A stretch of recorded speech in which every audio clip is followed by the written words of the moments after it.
What's up, everybody? RJ Huss, joined with Ricky Renner, your Imoto live coverage of the 2008 Mini-O's presented by Fun Bike Center in Lakeland, Florida, where you can find your three major brands of Kawasaki, Honda, KTM, and Yamaha watercraft. Ricky, we're done with Supercross. All the racing's done. Let's reflect back on it a little bit. What'd you see out there today? You know, there's a lot of good racing. Most of it all boiled down to the start. A lot of first-turn pile-ups. It was just a lot of good racing, you know, people banging bars. Most of the guys that were up front were up front. A lot of the stack classes, though, you saw guys up front, guys in the back. But for the most part, the guys who came here to race did good in every class, and it was good. Well, I know you're talking about banging bars here. One of the words going around, the name when you come to banging bars here on the Supercross track is Justin Barsha, putting in some sketchy passes there. Did you see any of those? I saw quite a few of them, you know. I mean, he's making his way to the front when he doesn't get a good start. It's kind of what you got to do out here. You gotta push your way through the people, especially we got a fairly easy track, you know. It's not gonna, you can't make it too tough for the pro guys, and then it's too hard for the little guys. So it's got to be a fair track, and you know, so everybody's going just as fast out there. And he's the one that's going, putting his head down and making passes work. Being a pro myself, you know, like.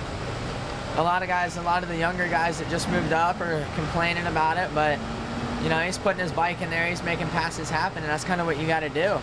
He might get a little cocky every now and then, and when he goes pro, he's just got to learn to, you know, people are going to do it back to him. So yeah, that's the truth. Another rider up front, even battling there a little bit with Barsha, is Christian Craig, coming home with 2 championships.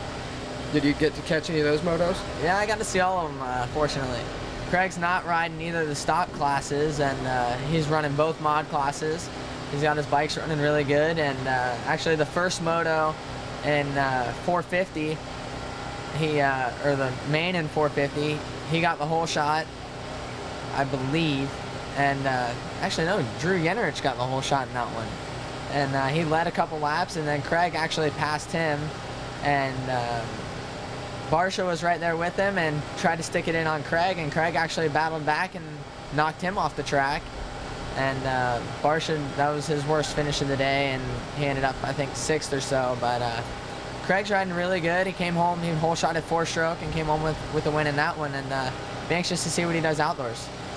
Yeah, one of the things you were talking about there, Drew Yenrich pulling the whole shot, led a couple laps. I was actually really impressed with Drew in that moto.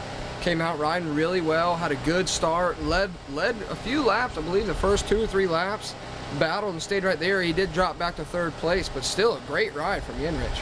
Yeah, I mean, a 3rd is a solid finish for Drew. He's been struggling all week, and just really hasn't got the start he needed. And to see him get the whole shot and battle up front just shows you how competitive the A class is, when he could be back in 11th place in a heat race and then come out and get 3rd place in a main. That's just how competitive it is. Now, something that kinds to be going around here with the Supercross track, because it's so technical, is crashes and injuries. I've seen Justin Weeks had a black and blue eye from a crash that he had. Corey Keelan's out with a crash. I saw Zach Bell went down in the first corner, started his moto dead last. Crashing seems to be a bit of a problem. What do you think on that? You know, unfortunately, like most of those guys you just answered are still walking around the track right now. You got guys like Bo Hudson, who broke his leg, and his foot was actually laying at his shoulder. And you got guys like Zeb Smith, who broke his C7, and he had surgery this morning on it. A lot of guys went down, a lot of really good guys. There's a rhythm section that's been giving people a tough time all weekend, and the whoops are always something different. And track's it's fairly technical. I think most of the crashes you're seeing are from trying to make the track for everybody, you know. They're trying to make the jumps not too tall so it doesn't intimidate a lot of the 1680 riders, but then some of them, they're too small for the big bike guys, especially the pros and a lot of the top B riders who are into scrubbing, you know, trying to save as much time as they can, and some of these jumps are just too small and they're trying to scrub them too hard, and I think that's leading to a lot of the crashes out there. Well, we definitely hope that we can minimize the crashes, but you know what? We're switching gears here. We're going outdoors. We're going outdoor at Gatorback Cycle Park. It's going to be a great time. We'll bring the coverage to you throughout the rest of the week.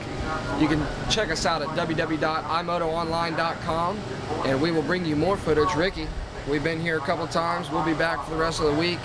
Your Imoto analysis here on Imoto Live, presented by Fun Bike Center Motorsports in Lakeland, Florida.